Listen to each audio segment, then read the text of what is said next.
Venimos ante ti, en el nombre de tu Hijo. Te adoramos por tu misericordia, tu bondad. Te damos gracias por los años que han pasado, por tu fidelidad inquebrantable. No hay Dios como tú en los cielos, ni en la tierra, ni debajo de la tierra. No hay persona entre los hombres que pueda compararse contigo, oh Dios. Estamos reunidos aquí esta noche en el nombre de tu Hijo. Sabemos, Señor, que cada pensamiento nuestro sobre Él es demasiado pequeño. No hay palabras que puedan ser entendidas o pronunciadas que hagan justicia a lo que tú eres, a lo que tu Hijo es y a lo que has hecho por medio de Él.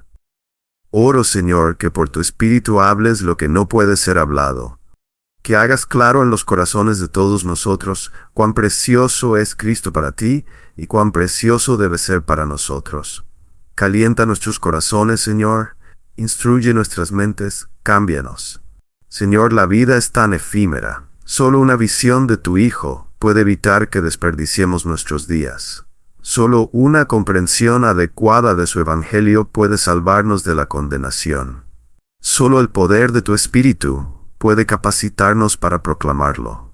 Padre, por favor, ayúdanos esta noche. Ayúdanos.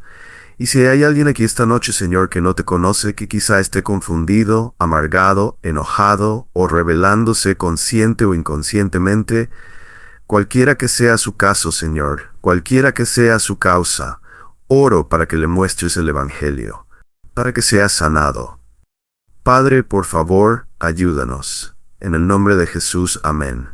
Siempre que voy a algún lugar por primera vez, hago una cosa, y eso es enseñar el Evangelio. Algunos de ustedes quizás hayan venido aquí esta noche porque vieron algo en YouTube, algo impactante o extravagante, o un hombre que dirá cosas que otros hombres no dirán. Nada de eso vale la pena. Lo único que importa es el Señor Jesucristo, una comprensión clara de quién es Él y la obediencia en su nombre. Si estás aquí esta noche porque piensas que algo sucederá porque yo estoy aquí, te puedo asegurar que ciertamente no sucederá, porque Dios no tolera la idolatría de ninguna forma en su iglesia. Solo hay un héroe en esta historia, y es Jesucristo. El resto de nosotros somos pecadores necesitados, y lo mejor de nosotros no sería más que leña para el infierno, si no fuera por la sangre de Jesucristo, y ninguno de nosotros le ha servido como debiera. Sin embargo, no caminamos en condenación ni con una conciencia sucia, porque su sangre fue derramada por nosotros en el Calvario. Los hombres son solo hombres, y si Dios habla a través de ellos, es solo una prueba de que aún puede hablar a través de rocas y burros. Y eso es todo. Esta noche no voy a gritar, no voy a criticar a nadie, no voy a señalar a un falso maestro si es eso lo que esperabas. Voy a predicar acerca de mi amado. ¿Sabes? A veces la gente ha ido a internet y han dicho, ¿sabes? Parece que siempre predicas lo mismo. Yo digo, sí, siempre predico lo mismo. Y nunca me canso de ello. Nunca. Y aunque escribo libros, trabajo en proyectos y publicaciones para diferentes editoriales, y hago todo tipo de cosas, y tengo que pasar una gran cantidad de tiempo en mi estudio cada día, horas y horas y horas. Hay una cosa que hago casi todos los días de mi vida. Y eso es pasar unas pocas horas durante los últimos 25 años haciendo nada más que estudiar el Evangelio. Ahora, podrías pensar, ¿sabes el Evangelio? Parece que en América del Norte somos capaces de condensarlo todo en un pequeño folleto. He escuchado a personas decir, ¿cuál es el gran problema con el Evangelio? Quiero decir, entendí el Evangelio cuando fui convertido. Ahora, no deberíamos pasar a cosas más grandes. No hay cosas más grandes. Y no entiendes el Evangelio, ni yo tampoco, ni Gabriel ni ningún otro arcángel en el cielo. El único que puede comprender plenamente el Evangelio de Jesucristo es Dios, porque es tan profundo, es tan infinito en sabiduría y gloria. A menudo les digo a los estudiantes que discuten sobre la segunda venida. Entenderás todo sobre la segunda venida el día que suceda. Pero pasarás una eternidad en el cielo, 10,000 eternidades, y aún no habrás comprendido en su totalidad la gloria de Dios en el Evangelio de Jesucristo. Y no es que tengas que descubrir algo nuevo cada día. Como dijo el escritor del himno, esa vieja historia, nunca se pone vieja, nunca se hace vieja para el creyente. Jesús derramó su sangre por mí. ¿Quieres crecer en santificación? ¿Quieres crecer en piedad? Este es el misterio de la piedad. Este es el gran misterio que conduce a toda piedad. Sabes, déjame decirte esto, amo la ley de Dios. Creo que toda la Biblia está inspirada. Creo que el polvo del libro es oro, pero nada promueve la santificación y el crecimiento en el amor por Dios, el amor por Cristo y el deseo de santidad, al menos para mí, como pasar 3 o 4 horas simplemente estudiando Getsemaní, o el Calvario, o esas pocas horas de tinieblas absolutas. Quiero tanto que crezcas en Cristo como yo quiero crecer en Cristo, y sé que eres como yo en muchos sentidos. Lamentas el hecho de que has estado tantos años en la fe y no has crecido tanto como pensabas que crecerías al principio. Puedo decirte esto. La mejor manera de motivar al creyente genuino a una mayor piedad y a una mayor pasión por Dios es conocer más sobre lo que Dios ha hecho por nosotros en su Hijo y el valor de ese Hijo. Entonces, sabes, esta es mi primera vez en esta área de Canadá. Es muy hermosa. Ahora que estoy trabajando con algunos hermanos que me siento privilegiado de conocer, no supongo que a menos que Dios me lleve a casa, esta será mi última vez aquí. Y así, planeo comenzar hoy lo que podría ser una vida, al menos lo que me queda, de volver a esta área para construir sobre lo que voy a enseñar hoy. Eso es la cruz. Mañana en la noche la cruz, y la próxima noche la cruz, y cuando vuelva la próxima vez, la cruz. Y tal vez dentro de unos 35 años, lleguemos a temas como la familia y cosas por el estilo. Pero te garantizo esto. Si entiendes la cruz, serás un mejor esposo y una mejor esposa, un mejor padre, una mejor madre, un mejor hijo y una mejor hija. Si entiendes la cruz, serás transformado. Mucha gente me escucha en YouTube y piensa que soy el hombre más severo que haya caminado sobre la tierra, y puede que eso sea cierto. Pero cuando vienen a mi iglesia, a veces, un grupo vino a mi iglesia una vez, es la iglesia a la que asisto, y los ancianos me habían pedido predicar. Y después de que terminé de predicar, vinieron por varias semanas y estaba predicando varios miércoles. Se acercaron a una de las personas de nuestra iglesia y dijeron, ¿el hermano Washer ha comprometido su mensaje? Y el anciano respondió, ¿por qué? Ellos dijeron, hemos estado aquí por varias semanas escuchándolo predicar y todo lo que ha predicado es sobre el amor de Dios. El pastor dijo, sí, el amor de Dios. Eso es principalmente lo que Pablo predica. Es solo que alguien más pone todos esos sermones severos en YouTube. Mi punto es este. Si eres una persona de iglesia no convertida, y con el número de personas que están aquí esta noche, probablemente algunos de ustedes lo sean. Están en la iglesia, quizás hayan estado en la iglesia durante 20 años, pero no están convertidos. Todo es tradición. Todo es mecánico para ustedes. No hay pasión por Cristo. Entonces, cuanto más enseño sobre Cristo, más me ignorarán o más enojados se pondrán. Eso es lo que hace el Evangelio de Jesucristo a las personas que solo tienen religión. Pero si Dios ha regenerado tu corazón y te ha hecho espiritualmente vivo, y el Espíritu de Dios habita en ti, entonces cuanto más escuches acerca de Cristo, más serás transformado, y más querrás saber acerca de Cristo. Así que esta noche quiero empezar con algunos fundamentos para entender el Evangelio. Y quiero que abras tu Biblia en el libro de Éxodo. El libro de Éxodo, capítulo 34. Vamos a avanzar a través de varios pasajes hasta llegar al Nuevo Testamento, porque quiero mostrarte la razón del Evangelio, la razón por la que el Evangelio es absolutamente necesario. Y también cuando aprendas esto, o si ya lo sabes y esto se reafirma en tu mente y corazón, quiero que pienses en esto. Esto es lo que el mundo no entiende, y esto es lo que debes explicar al mundo. Miren, algunos de ustedes que son de mi edad y tal vez incluso más jóvenes, yo tengo 55 años, Y ustedes, de 55 en adelante, nacieron en un tiempo cuando incluso en los años 80 podías compartir el Evangelio y la gente te entendía hasta cierto punto, porque había ciertos remanentes de ideas del evangelismo en la mente secular. Ellos entendían algunas cosas acerca de Dios y el pecado, pero eso no es el caso hoy en día, y ustedes lo saben muy bien cada vez que intentan compartir el Evangelio, especialmente en un campus universitario. He descubierto que no puedo simplemente decir, el hombre es un pecador.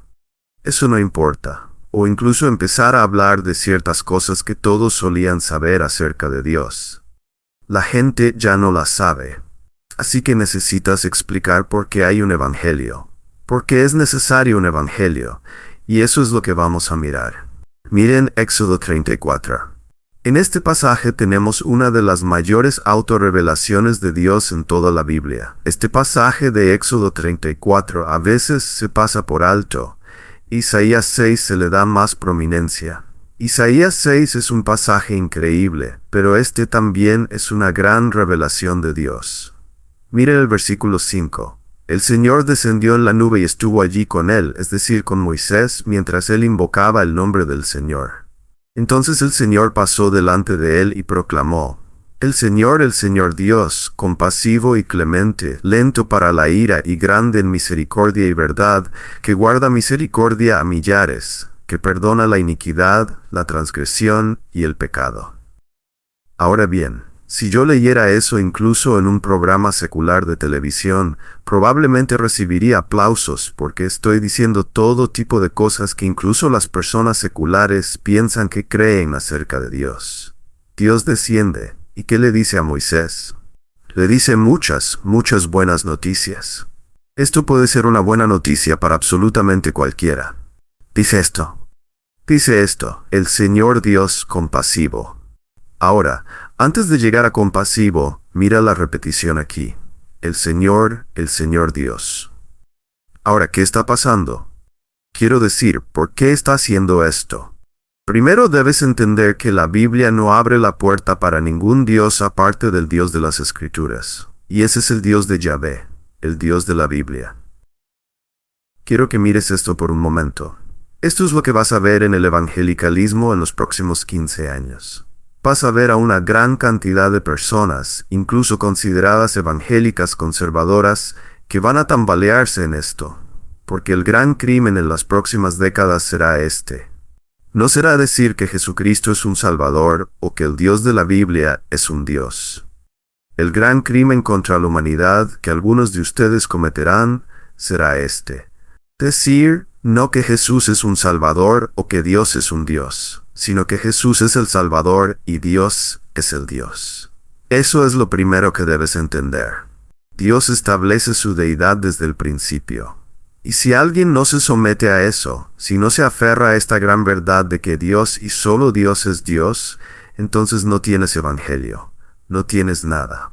Así que no pienses que más adelante en tu vida, especialmente algunos de ustedes jóvenes, podrán aferrarse a una parte de su cristianismo y al mismo tiempo ser amigos del mundo. Porque estas primeras proclamaciones, el Señor Dios, serán suficientes para enviarte a la cárcel. Pero si comprometes esto, no hay evangelio. La Biblia enseña que no hay muchos dioses. No es el mismo Dios con muchos nombres diferentes. Hay un solo Dios. Él es el Dios de los hebreos, Él es el Dios de Abraham, Él es el Dios de Moisés, Él es el Dios de David, Él es el Dios de los profetas. Él es el Dios que se revela de manera suprema, única y exclusiva en la persona de Jesucristo. Ahora, ¿quién es este Dios? ¿Quién es Él? Aquí dice que Él es compasivo y clemente. Viene del latín con y passio, sufrimiento. Sufre con. Es un Dios que se preocupa por los débiles. Es un Dios que tiene compasión. Es un Dios compasivo. Es clemente. Algunas personas han definido la misericordia y la gracia de esta manera. La misericordia es cuando Dios no te da lo que mereces, y la gracia es cuando Dios te da lo que no mereces. Y eso es lo que Él es. Y no solo para su pueblo, en todo el mundo, en cualquier lugar que mires, vemos que Dios es compasivo y clemente. Podrías decir, Hermano Paul, ¿cómo puedes ver eso? ¿Es ciego? ¿Estás ciego? ¿No ves todo el mal en el mundo? Las guerras, las tormentas, los cambios climáticos, todas las cosas que están sucediendo, el abuso, la muerte, el crimen, el asesinato y todo lo demás. ¿Cómo puedes decir que Dios es compasivo porque Dios no ha asesinado a nadie? Todo el crimen, toda la muerte, todo el mal que ves en este mundo proviene de una sola fuente. Tu corazón, tu corazón. Sí, hay suficiente maldad en el mundo que, si en un solo momento el mundo fuera purificado nuevamente, la inmoralidad abundaría solo con el mal que sale de tu corazón. Dios es compasivo. Piénsalo. Adán y Eva pecaron y el mundo entero fue puesto bajo juicio. Y aún así, en ese juicio, todavía hubo gracia. Ahora multiplica el pecado de Adán y Eva una y otra vez, 1.000 millones, billones, incontables billones de crímenes contra Dios. La pregunta no es, ¿por qué le pasan cosas malas a la gente buena? La pregunta es, ¿por qué pasa algo bueno en absoluto? Veo personas hoy en día, especialmente cuando estoy en un campus universitario, que dicen, ¿cómo puedes decir que Dios es compasivo? Mira todo lo que está pasando. Te das cuenta de que todos hemos pecado, y debido a ese pecado, no debería haber nada en este mundo más que tristeza, oscuridad, dolor y miseria. El hecho de que todavía haya gozo, de que el pasto siga siendo verde, de que los padres aún tengan bebés, de que aún haya regocijo en el matrimonio, de que todas estas cosas maravillosas sucedan es una obra de la compasión de Dios. Dios es un Dios compasivo. Dios es un Dios misericordioso, y Él demuestra esa misericordia todos los días. Así que Dios dice a Moisés aquí, el Señor Dios, compasivo y clemente, lento para la ira y grande en misericordia y verdad. Lento para la ira. Desde 1961-62, en los Estados Unidos de América, hemos matado a más de 60 millones de bebés. Los hemos masacrado en el vientre. No sé cuántos ha matado Canadá o Europa. ¿No es suficiente para que Dios ya haya destruido el mundo innumerables veces, como en el diluvio de Noé? ¿No es eso suficiente para que Dios castigue a cada ser humano en el planeta por los crímenes que hemos cometido contra sus propias criaturas? Dios es lento para la ira y grande en misericordia. Mira lo que dice además, grande en misericordia y verdad. Versículo 7, que guarda misericordia a millares, que perdona la iniquidad, la transgresión y el pecado. ¿Qué clase de Dios es el Dios de la Biblia? Este tipo de Dios. Él perdona la iniquidad, la transgresión y el pecado. Ahora, ¿por qué acumula esos tres términos juntos? Es muy importante entender esto. En la mentalidad hebrea tenemos lo que se llama paralelismo hebreo. Cuando un judío quiere enfatizar algo en la literatura antigua, no lo escribe en negritas. ¿Qué hace? Lo repite. Lo dice una y otra vez. Y aquí vemos esto. Dios perdona todo tipo y clase de pecado. Ese es el Dios de la Biblia. Hasta ahora, la revelación de Dios a Moisés es muy clara, muy hermosa. Es una buena noticia. Tenemos un Dios sobre este mundo que es lento para la ira, que es grande en misericordia y verdad, que es compasivo y clemente y misericordioso. Tan misericordioso que perdona todo tipo y clase de pecado. Pero ahora sigamos con la siguiente sección. En el versículo 7 dice, que perdona la iniquidad, la transgresión y el pecado, pero de ninguna manera tendrá por inocente al culpable. Aquí tenemos el Evangelio. Justo aquí. Ahora entiendes por qué Cristo tuvo que morir en un madero. Mira el texto, mira lo que dice. Por un lado, Dios perdona todo tipo y clase de pecado. Por otro lado, dice que Dios castigará todo tipo y clase de pecado. Ahora, la gran pregunta en la Biblia es, ¿cómo puede Dios hacer ambas cosas? Y de eso trata toda la Biblia. De eso trata toda la Escritura. A lo largo de la Escritura vemos este problema desde la caída de Adán hasta la misma crucifixión de Cristo. Una gran pregunta se encuentra en la Biblia. Si Dios es justo, ¿cómo puede perdonar el pecado? Si Dios perdona todo tipo y clase de pecado y luego dice que castigará todo tipo y clase de pecado, ¿cómo pueden ser ambas cosas? Y la respuesta se encuentra en Jesucristo. El gran problema en este mundo no es solo que el hombre es un pecador. El gran problema en este mundo es que Dios es santo. Y si Dios es santo y se separa del pecado, y si Dios es justo y siempre castigará al pecador, entonces, ¿cómo perdona Dios al pecador y lo restaura a la comunión? ¿Cómo pueden ser ambas cosas? Esa es la gran pregunta en todas las Escrituras. Él perdona todo tipo y clase de pecado. Él castigará todo tipo y clase de pecado. ¿Cómo hace eso? Hace 2000 años, Dios se hizo hombre en la persona de su Hijo Jesucristo. Él tiene el mérito y el valor infinito de Dios. Vivió en este planeta cerca de 30 años. Vivió una vida absolutamente perfecta, y en el Calvario tomó el pecado de su pueblo sobre sí mismo, y cada gota de ira, cada gota de castigo que debía haber sido derramada sobre el pueblo de Dios, fue derramada sobre la cabeza de Jesucristo. Así dice Isaías, le agradó al Señor quebrantarlo. ¿Cómo puede Dios perdonar todo tipo y clase de pecado entre su pueblo? Porque Él castigó cada uno de esos pecados en su Hijo Jesucristo, en el Calvario. Si Dios es justo, ¿cómo puede perdonar el pecado? Dios puede ser justo y perdonar el pecado porque castigó ese pecado cuando aplastó a su Hijo bajo toda la fuerza de la ira que debía a su pueblo. Por eso, cuando Jesucristo estaba en el madero, justo antes de morir dijo, consumado es. ¿Qué significa? Está pagado. Dios no puede simplemente perdonar el pecado. El pecado debe ser expiado. La justicia de Dios debe ser derramada, y fue derramada ese día en ese árbol, y cuando Cristo hubo sufrido según el decreto de Dios, la medida exacta que Dios decretó, se terminó. Dios ahora puede ser justo y decir que ha castigado todo tipo y clase de pecado, y puede decirlo con justicia porque castigó todo tipo y clase de pecado, no sobre ti, sino sobre su Hijo Jesucristo, quien ocupó tu lugar. Hace muchos años hubo un joven que fue convertido, alguien a quien conozco muy bien. Era un chico bastante popular en el campus. Nunca olvidaré a ese joven. Era, digamos, el grande del campus. Un día, alguien le habló del Evangelio de Jesucristo y fue convertido de manera poderosa y misericordiosa. Al día siguiente, alguien le dio una Biblia y comenzó a leerla.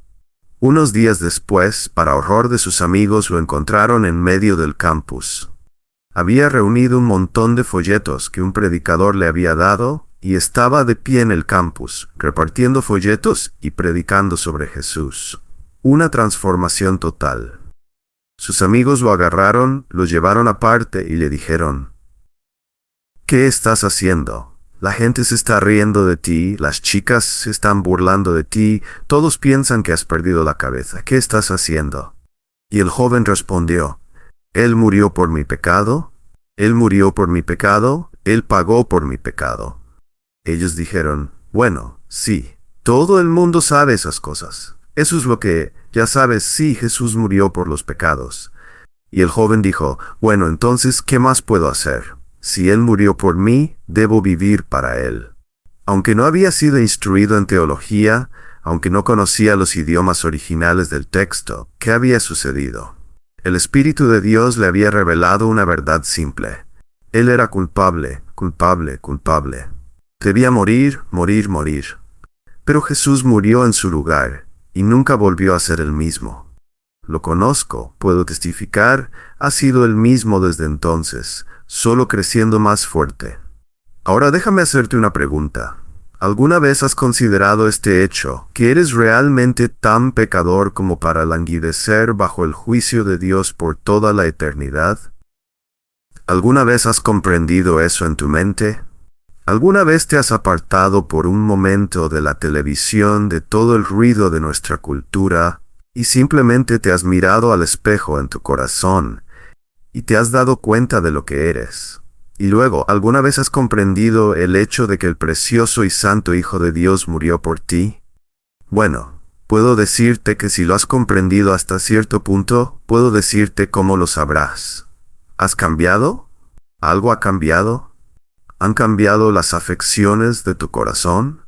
¿O sigues siendo el mismo? Conocí el testimonio de un joven que fue convertido de esta manera. No sabe exactamente cómo llegó a su apartamento una noche. Todavía es un misterio para él. Pero se despertó alrededor de las 5 de la mañana. Todavía estaba oscuro. Sentía el frío del linóleo en su rostro, acostado en el suelo, pegajoso, sucio. Se levantó del suelo en un estado de embriaguez, fue hacia lo que pensó que era el lavabo del baño, encendió la luz y descubrió que había dormido toda la noche en su propio vómito. Y luego recordó algo que alguien le había dicho. Jesús murió por los pecadores. Nunca volvió a ser el mismo. Puedes leer este pasaje y decir, oh, esto es maravilloso, Él perdona todo tipo y clase de pecado. Y luego lees, y Él castiga todo tipo y clase de pecado. Si el Espíritu de Dios realmente está moviéndose en tu corazón, dirás, espera un momento. Si Él castiga todo tipo y clase de pecado, debe castigar el mío. Y si Él debe castigarme al grado que merezco, entonces no hay esperanza para mí. Y te quedarás en desesperación, o el Espíritu de Dios te llevará a mirar el Evangelio, y al mirar el Evangelio encontrarás libertad. Y no solo encontrarás libertad, encontrarás vida. Y en esa vida caminarás, vivirás y crecerás. ¿Te estoy describiendo a ti? ¿O solo tienes algo de religión? ¿O simplemente eres una buena persona, algo así? No quiero saber si eres fiel a una iglesia. Quiero saber si lo amas por lo que Él es, por lo que Él ha hecho por ti. Dios perdona todo tipo y clase de pecado. Dios castiga todo pecado. Pero para aquellos que confían en su Hijo, los pecados que han cometido ya han sido castigados, y para ellos ya no queda ninguna ira. Vamos a seguir. Quiero que miremos un momento el libro de Proverbios. Mira el capítulo 17, versículo 15. Aquí hay otro de esos versículos que es algo similar a lo que vimos en Éxodo. El que justifica al impío y el que condena al justo, ambos son igualmente abominación al Señor. Ahora mira eso, mira lo que dice. El que justifica al impío es abominación al Señor. Dios está diciendo en su santa palabra, y su palabra no puede ser quebrantada, que cualquiera justifique a una persona malvada, y eso significa declarar a una persona malvada como justa. Esa persona es una abominación para Dios. Es una abominación. Y esa palabra en hebreo es de lo peor que puede ser. Ahora aquí está el problema. Dios dice que cualquiera que justifique al impío es una abominación para él. Y sin embargo el Nuevo Testamento nos dice que Dios justifica al impío. Dios justifica a los pecadores. ¿Cómo puede Dios hacer ambas cosas? Solo en la persona de Jesucristo. El momento en que creíste, si creíste de manera salvadora en Jesucristo, el momento en que creíste, Dios legalmente te declaró justo ante Él. Y desde ese momento, Él te trata como justo ante Él. Pero el hecho es que sigues siendo un pecador.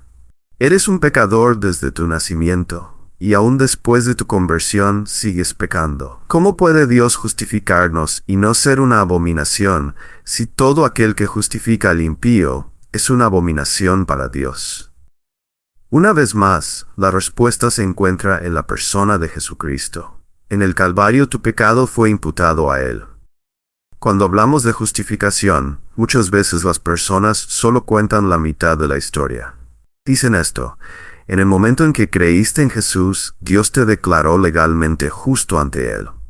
Y eso es verdad, eso es cierto, pero esa es solo la mitad de la historia. La justificación es esto: en el momento en que creíste de manera salvadora en Jesucristo, Dios te declaró legalmente justo ante Él, y desde ese momento comenzó a tratarte como alguien legalmente justo ante Él. Nunca más te verá como un enemigo. Nunca derramará ni una gota de ira sobre ti. Incluso cuando Dios te disciplina como un padre amoroso y su disposición de amor no cambia.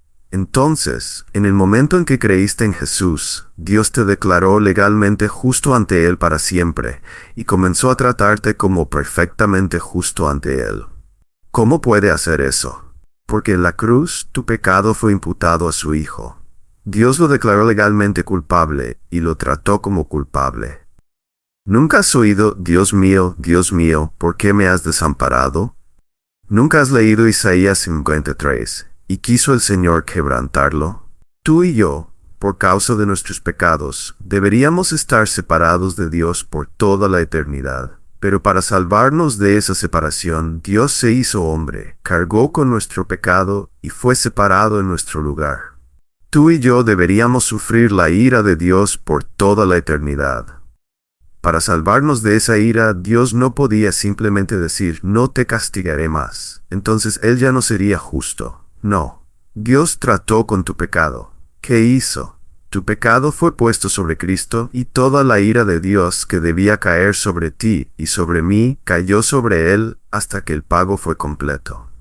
Déjame darte un ejemplo. Supongamos que llegas a casa esta noche y encuentras a tu familia asesinada en el suelo, y encuentras al asesino parado sobre tu último hijo, exprimiendo la última gota de vida de su cuerpo. Contienes tu sentido de venganza, pero corres a través del suelo.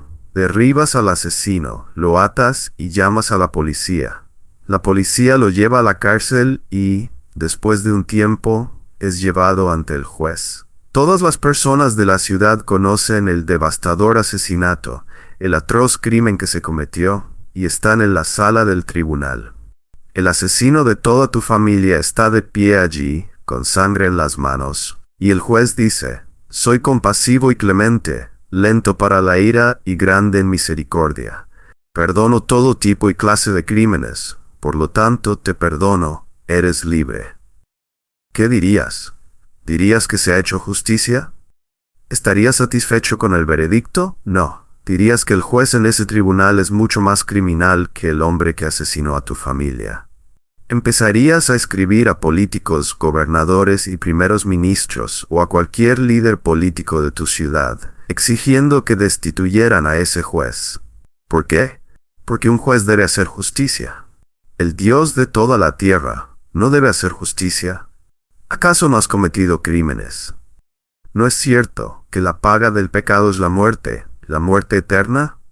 Y has cometido más pecados de los que podrías contar con una calculadora.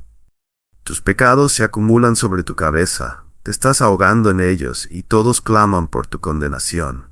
La creación misma se une y clama exigiendo justicia, demandando que seas llevado a juicio. Si Dios es justo, no puede simplemente perdonarte, debe hacer justicia, y hay dos maneras de hacerlo. La justicia puede ser derramada sobre ti, o puedes recibir misericordia porque la justicia que merecías fue derramada sobre su Hijo. Miremos un momento al libro de Miqueas, uno de los pasajes más hermosos de toda la Biblia. Miqueas capítulo 7 versículo 18. Escucha lo que dice Miqueas. ¿Qué Dios hay como tú, que perdona la maldad y olvida el pecado del remanente de su heredad? No retuvo para siempre su enojo, porque se deleita en la misericordia. Una vez más, comienza como Éxodo, diciéndonos todas estas cosas maravillosas sobre el amor de Dios. Pero, ¿no es Dios justo? ¿Puede Dios simplemente apartar su rostro del pecado? ¿Puede Dios pasar por alto el pecado, cubrirlo, esconderlo debajo de una alfombra? ¿Puede Dios simplemente decir, no voy a tratar con él? No, Él es santo y Él es justo. Entonces, ¿qué dicen los versículos 18 y 19? Volverá a tener misericordia de nosotros, sepultará nuestras iniquidades y echará a lo profundo del mar todos nuestros pecados. Ahora quiero que pienses en esto. ¿Cuántos himnos se han escrito sobre este texto, Miqueas 7? Mira lo que dice. Él pisoteará nuestras iniquidades bajo sus pies. No puedo decirte cuántos himnos he escuchado desde los años 80 sobre Dios pisoteando nuestros pecados, y son hermosos himnos. Luego continúa, echará todos nuestros pecados al fondo del mar. Se han escrito innumerables himnos sobre eso, y con razón, porque es hermoso. Es hermoso saber que Dios ha tomado todos mis pecados y los ha pisoteado. Es hermoso saber que Dios ha tomado todos mis pecados y los ha arrojado lejos de mí al mar. El problema es que no entendemos este texto desde una perspectiva cristológica. Dios no tomó tus pecados, los arrojó al suelo impersonal, y los pisoteó. Dios no tomó tus pecados, los enrolló en una bola y los lanzó al mar para verlos caer hasta el fondo. Eso no es lo que enseña este texto. Dios tomó tus pecados, los puso sobre su Hijo y aplastó a su Hijo bajo sus pies, bajo la ira de Dios. Dios tomó tu pecado y mi pecado, lo colocó sobre su Hijo y arrojó a su Hijo al mar de la ira del Dios Todopoderoso. Eso cambia bastante las cosas, ¿verdad? Pero eso es lo que tenía que suceder. ¿Recuerdas cuando los discípulos cruzaron el mar? Básicamente estos discípulos, que sabían que Jesús era un carpintero, tenían una actitud algo así. Ahora Jesús, ¿quieres cruzar el mar? Te vamos a ayudar. No te preocupes. Tú eres carpintero, nosotros somos pescadores, conocemos este mar como la palma de nuestra mano, tenemos todo bajo control. Tú solo ve a la proa y duerme. Jesús se va a la proa, se duerme, y entonces viene una gran tormenta que los aterra. Él sale y rescata a todos, diciéndole al mar que se calme. Y tú piensas, oh, qué historia tan maravillosa. Es una historia maravillosa, y demuestra su deidad y su poder sobre la creación. Pero tienes que verla en el contexto de la redención. ¿Recuerdas el libro de Jonás? ¿Dónde estaba Jonás cuando vino la tormenta? En la proa del barco, dormido. ¿Dónde estaba Jesús cuando vino la tormenta? En la proa del barco, dormido. ¿Qué dijo Jesús acerca de Jonás? O más bien, ¿qué dijo Jesús acerca de sí mismo? Aquí hay uno mayor que Jonás. Mira, Jonás era conocido en la historia hebrea como un profeta desobediente. Entonces, se sube a un barco huyendo de Dios, fuera de la voluntad de Dios, y Dios envía una tormenta contra él. Ahora, antes de subirse a ese barco, ¿qué decían los fariseos sobre Jesús? ¿Qué está pasando aquí? Un falso profeta, como mucho, un profeta desobediente. ¿No crees que eso resonaba en los oídos de los discípulos? Todos los líderes religiosos decían que este hombre era falso. Suben a un barco. Jonás subió a un barco. Jesús dice, vayan al otro lado. Jonás va al otro lado. Jesús está durmiendo en la proa. Jonás estaba dormido en la proa, y una gran tormenta se levanta. Esos discípulos probablemente estaban pensando, oh no, tal vez los fariseos tienen razón. Este es como Jonás. ¿Qué vamos a hacer? Jonás dice, échenme al agua. ¿A qué agua? ¿Era peligrosa porque era agua? No. Era agua peligrosa porque estaba agitada. ¿Por quién? Por Dios. ¿Y qué representaba? La ira del Dios Todopoderoso. Cristo, sin embargo, sale del barco. ¿Dice, échenme al agua? Absolutamente no, él no ha pecado. ¿Qué dice? Cálmense. Y el mar se calmó. Tú dices, bueno, ¿cuál es el paralelo? El Calvario, donde Cristo tomó voluntariamente el lugar del pecador y se arrojó a la ira del Dios Todopoderoso. Debes entender algo sobre el juicio y algo sobre el pecado que a menudo se pasa por alto. Las personas siempre le dicen a la gente, tu gran problema es el pecado. Eso no es necesariamente cierto. Tu gran problema es Dios. Ahora, ¿por qué es eso un gran problema? El pecado no sería un problema si Dios fuera diferente de lo que es. Déjame explicártelo. Supongamos que hay un mafioso en Sicilia. Lo han atrapado cometiendo un crimen terrible. Lo atrapan los policías, pero los policías piensan que es algo extraño, porque él sonríe. Lo ponen en la cárcel y sigue sonriendo. No le molesta en lo más mínimo estar en la cárcel. El día en que lo llevan al tribunal, antes de entrar en la sala del tribunal, está contando chistes, riendo, no le importa. ¿Por qué? Porque conoce al juez, y sabe que el juez es como él. El juez es corrupto, igual que él. Así que cuando entra en la sala del tribunal, su crimen, su pecado, no es un problema. ¿Por qué? Porque el juez es igual de corrupto que él. Pero imagina el terror de ese mafioso cuando entra en la sala del tribunal y se da cuenta de que han cambiado al juez, y ya no está mirando a un juez corrupto, vil y pecaminoso como él. Ahora está frente a un juez famoso por su justicia perfecta. Ese crimen no era un problema para ese mafioso hasta que lo llevó ante un juez justo. De la misma manera tienes que entender algo. Dios es verdaderamente amor.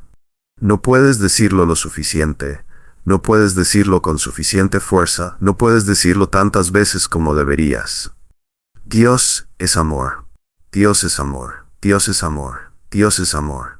Puedo decir eso en cualquier momento, en cualquier lugar, a cualquier persona, y tendré que disculparme porque no he dicho lo suficiente sobre ello.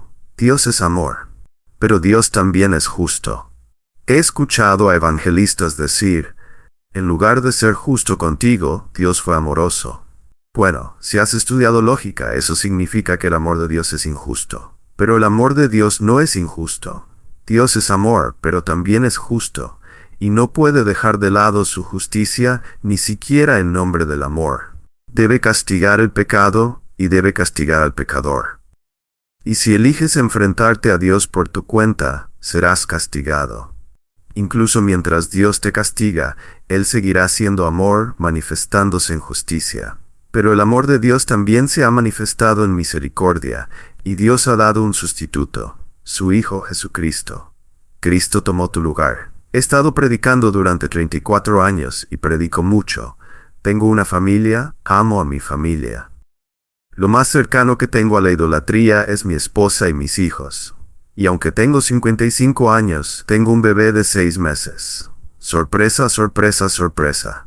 Amo a mi familia, tengo que dejarlos todo el tiempo. Los dejé hoy. Los dejaré el próximo viernes para ir a Hong Kong, y luego la semana siguiente los dejaré para ir a Frankfurt y luego a París, y los extrañaré. Solo hay una razón que me lleva a hacer esto, mi sustituto. Eso es lo que quiero que entiendas. Todo lo que haces, no lo haces porque sea correcto. No lo haces porque de alguna manera te dará tu mejor vida ahora. No lo haces porque sea bueno. Ni siquiera lo haces por una buena reputación. Todo lo que haces, lo haces por este sustituto. Sin él, no tienes nada. Y eso lo convierte en todo. Haz lo que tengas que hacer, tanto tiempo como tengas que hacerlo. Sacrifica lo que tengas que sacrificar. Haz lo que Él te llama a hacer. ¿Por qué? Porque sin Él, no tienes nada delante de Dios. Nada. Nuestra religión es diferente de todas las otras religiones del mundo. Todas ellas siguen las enseñanzas de un maestro, viven a la luz de las enseñanzas de un maestro. Nosotros vivimos a la luz de la vida, muerte y resurrección de nuestro maestro. No nos salvamos a nosotros mismos, siguiéndolo. Somos salvos porque Él murió en nuestro lugar como nuestro sustituto. Eso es lo que Miqueas quiere decir aquí. Ahora, vamos a un último lugar.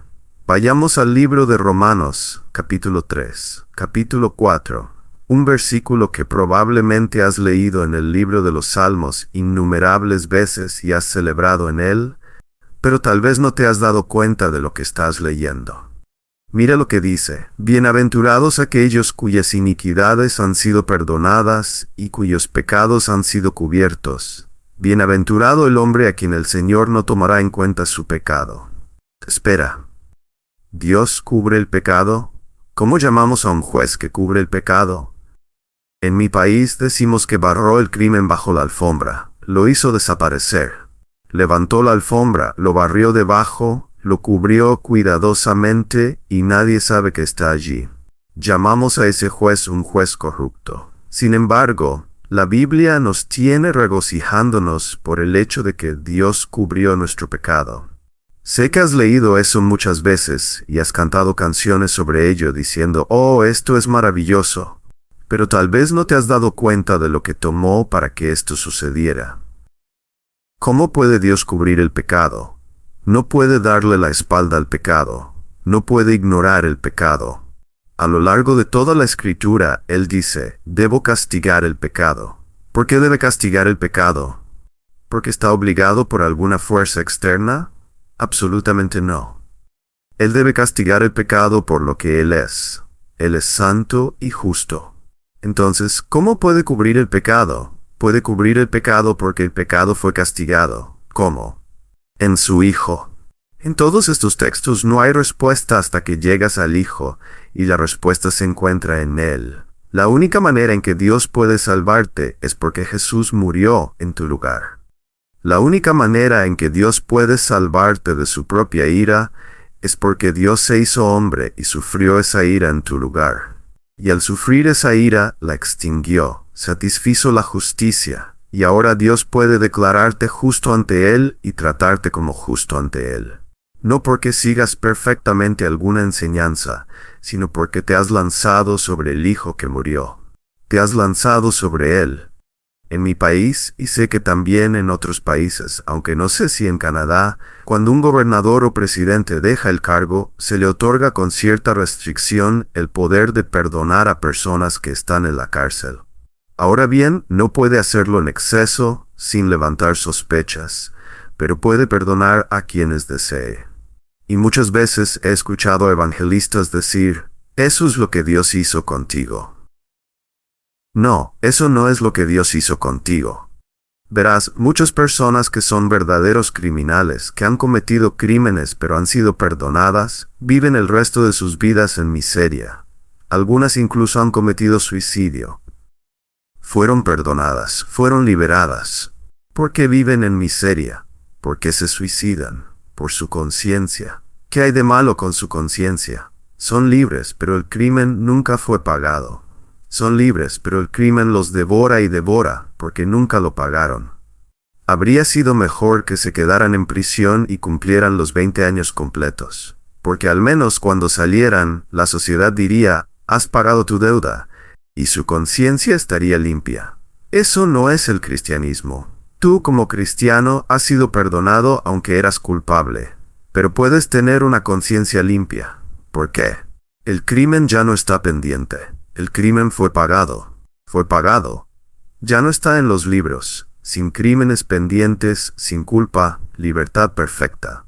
Declarado justo por Dios, y Dios es justo al declararte justo. ¿Por qué? Porque Él mismo pagó tus crímenes. Dios en su justicia nos declara culpables. Culpables y objetos de su ira.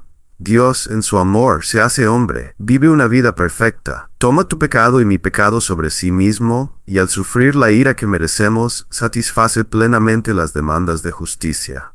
Ahora Dios puede hacer lo que Pablo describe en Romanos 3:26, Dios puede ser justo, y el que justifica a los impíos porque Él mismo pagó por sus crímenes.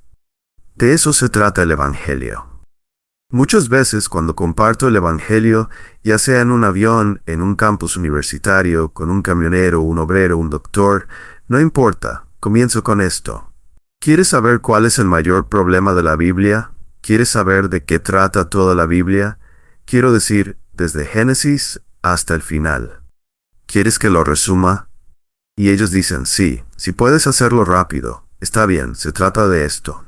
Si Dios es justo, no puede perdonarte.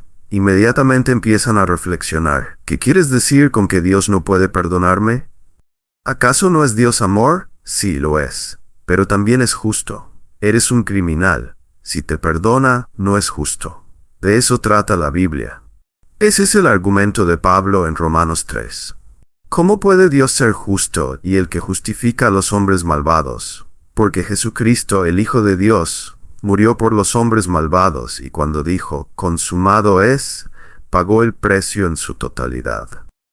Ahora, ¿qué deben hacer los hombres para ser salvos? Sé cómo es la predicación moderna. Sé que si yo fuera un predicador moderno, y no lo soy, lo que haría ahora sería llamar a los músicos, hacer que bajaras la cabeza y cerraras los ojos, y tal vez incluso hacer que repitas una oración después de mí. Y si oras esa oración y eres realmente sincero, entonces yo, de manera autoritaria, declararía que estás salvo. Yo te declararía salvo, y luego iría a mis siguientes reuniones y presumiría de cuántas personas se salvaron en esta ciudad. Pero luego, la mayoría de esas personas que se salvaron nunca aparecerán en la iglesia. ¿No es eso lo que sucede? Y luego los llaman cristianos carnales, y viven toda su vida en pecado, embriaguez, inmoralidad y todo lo demás. Pero el predicador que los declaró salvos ese día en la iglesia, 20 años después también los declarará en el cielo. Y al hacer eso, continuará con una de las mayores falsas enseñanzas que han salido de los Estados Unidos de América. ¿Cómo se salvan los hombres? Bueno, creo que deberíamos seguir a Jesús en este caso. ¿No crees? Arrepiéntete de tus pecados y cree en el Evangelio. Porque, hermano Paul, todo aquel que invoque el nombre del Señor será salvo. Sí, pero con arrepentimiento y fe, porque también dice, muchos me dirán en aquel día, Señor, Señor, ¿no profetizamos en tu nombre? Y entonces les diré, nunca os conocí. Apartaos de mí. ¿Qué es el arrepentimiento? ¿Qué significa realmente el arrepentimiento? Quiero decir, la Biblia es clara. Marcos capítulo 1. El tiempo se ha cumplido, el reino de Dios se ha acercado, arrepentíos y creed en el Evangelio. Y no pienses que eso fue para alguna dispensación diferente, porque Pablo, predicando en Hechos, dijo, Dios está llamando ahora a todos los hombres en todas partes a que se arrepientan. Él dijo, os enseñé el arrepentimiento hacia Dios y la fe en Jesucristo. Esa fue la predicación de Pablo, pero ahora solo les decimos que repitan una oración. Una vez escuché a un evangelista hacer esto, honestamente lo escuché. Le dijo a un hombre, ¿quieres ir al cielo? El hombre dijo, sí. Entonces el evangelista le dijo, bueno, ora y pídele a Jesucristo que te salve. Y el hombre respondió en voz alta. El evangelista le dijo, sí. El hombre respondió, bueno, realmente no sé cómo, no me siento cómodo orando. El evangelista dijo, bueno, te diré lo que haremos. Yo oraré, y tú repites después de mí. El hombre dijo, bueno, hay gente alrededor, me siento incómodo. ¿Y sabes lo que finalmente dijo el evangelista?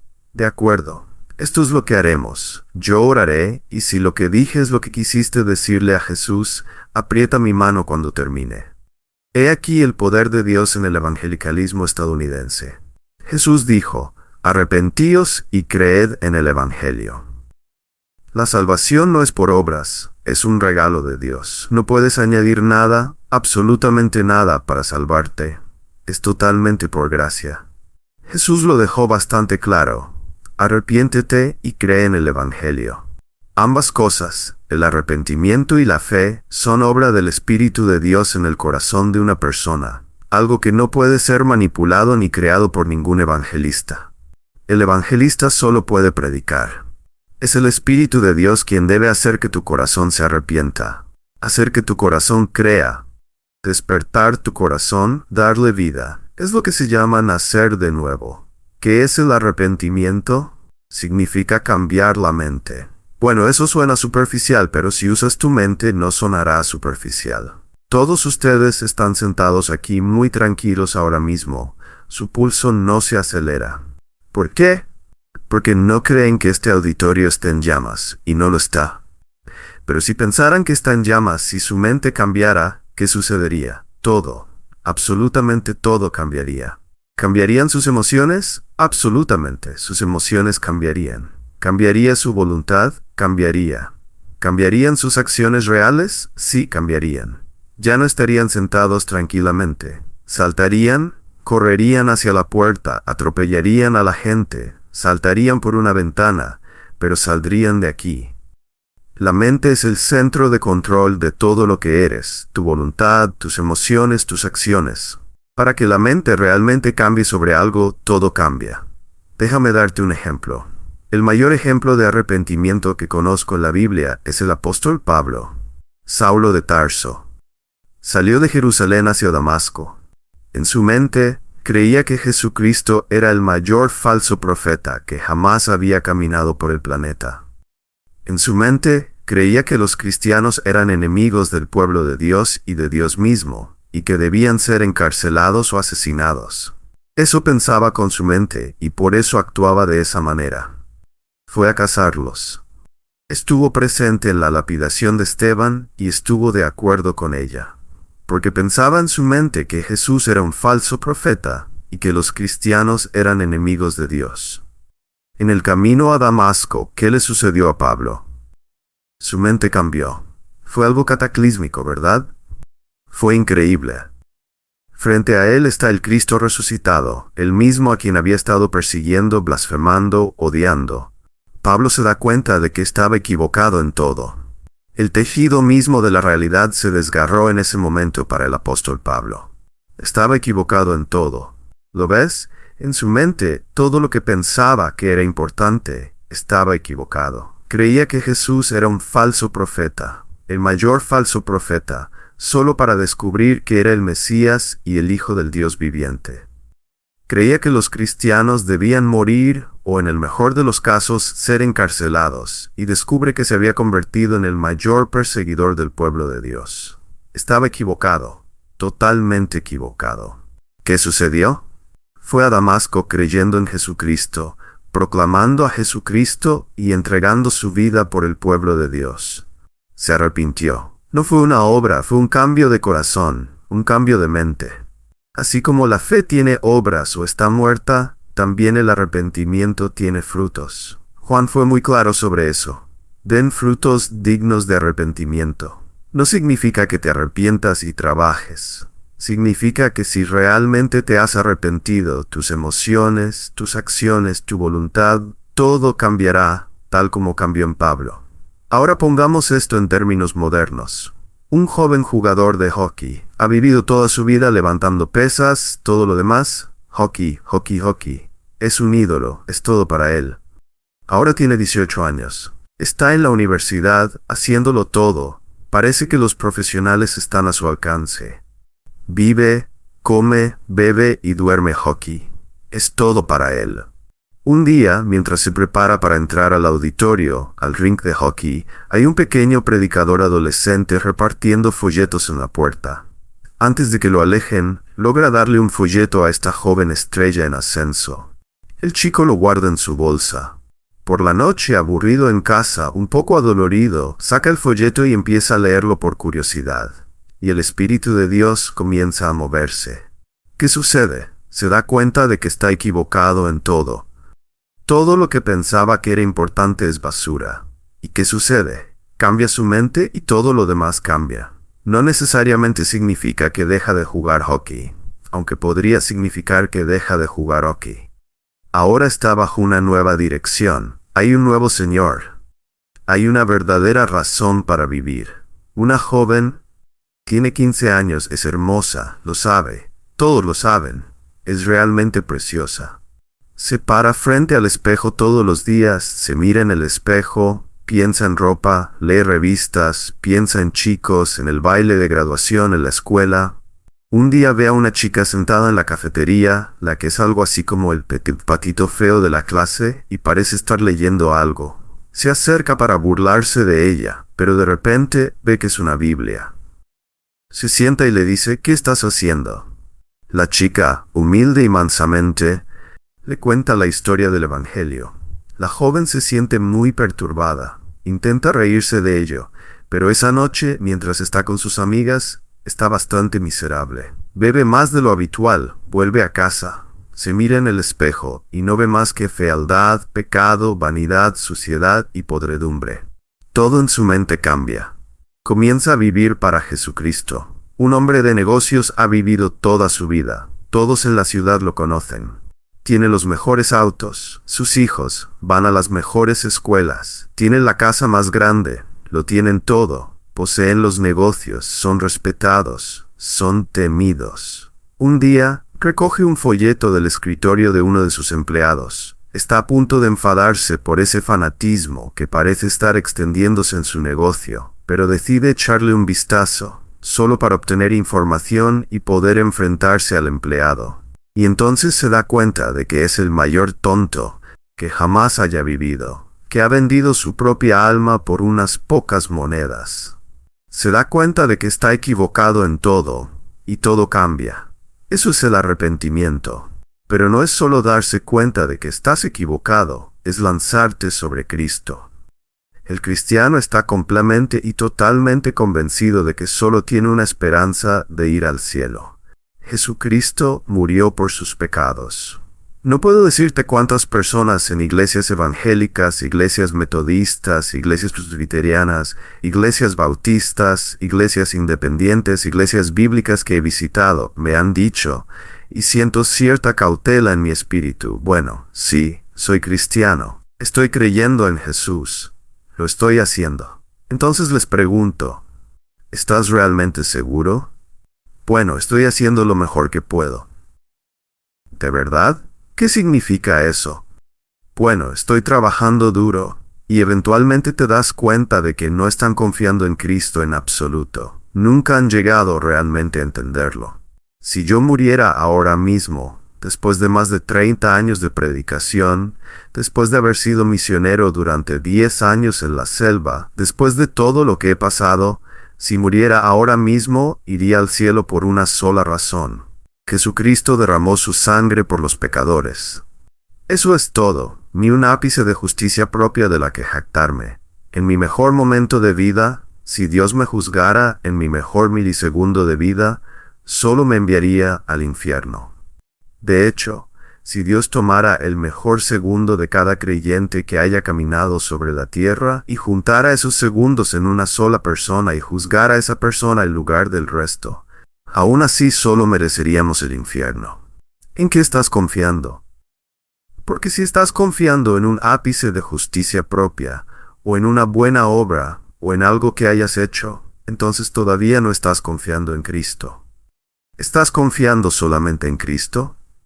Hemos visto que Dios es justo, hemos visto que Dios es santo, y hemos visto que, aunque Dios es amor, no dejará de lado su santidad y su justicia. Hacerlo sería autodestructivo para Dios. Pero Él ha satisfecho su justicia en la muerte de su Hijo, y la única manera en que puedes acercarte a Dios es a través de lo que su Hijo ha hecho por ti en el Calvario. Él murió por tus pecados, resucitó de entre los muertos, reina desde el cielo, ofrece salvación a todos. ¿Te das cuenta ahora de que estás equivocado en todo?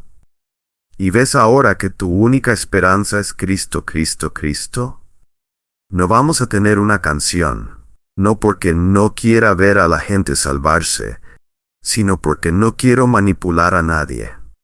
Vamos a tener una oración y nos vamos a despedir. Pero si hay alguien aquí esta noche y estás preocupado por tu alma, no voy a rezar una pequeña oración contigo aquí al frente, pero estaré dispuesto a quedarme contigo hasta las 6 de la mañana si es necesario para trabajar en esto contigo.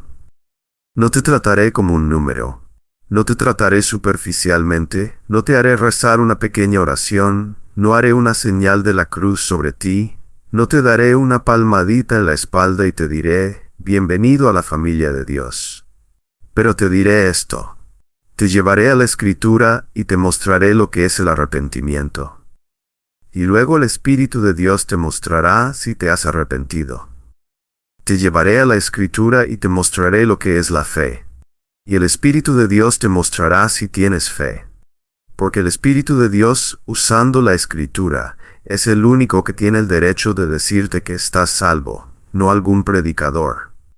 Tú deberías ser quien le diga al predicador que estás salvo, no el predicador quien te diga a ti cuando el Espíritu de Dios está realmente obrando.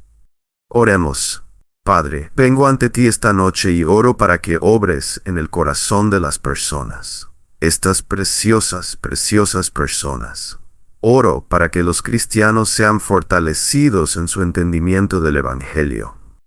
Oro para que si hay alguien aquí esta noche que no te conoce, o que no está seguro de conocerte, o alguien que sabe que desea ser salvo pero aún está confundido, Padre, oro para que los atraigas a ti, y danos a los ministros la fuerza para amarlos lo suficiente como para aconsejarlos largamente si es necesario. Señor, ayúdanos esta noche a tratar con tu pueblo, aquellos que aún son tu pueblo. En el nombre de Jesús. Amén.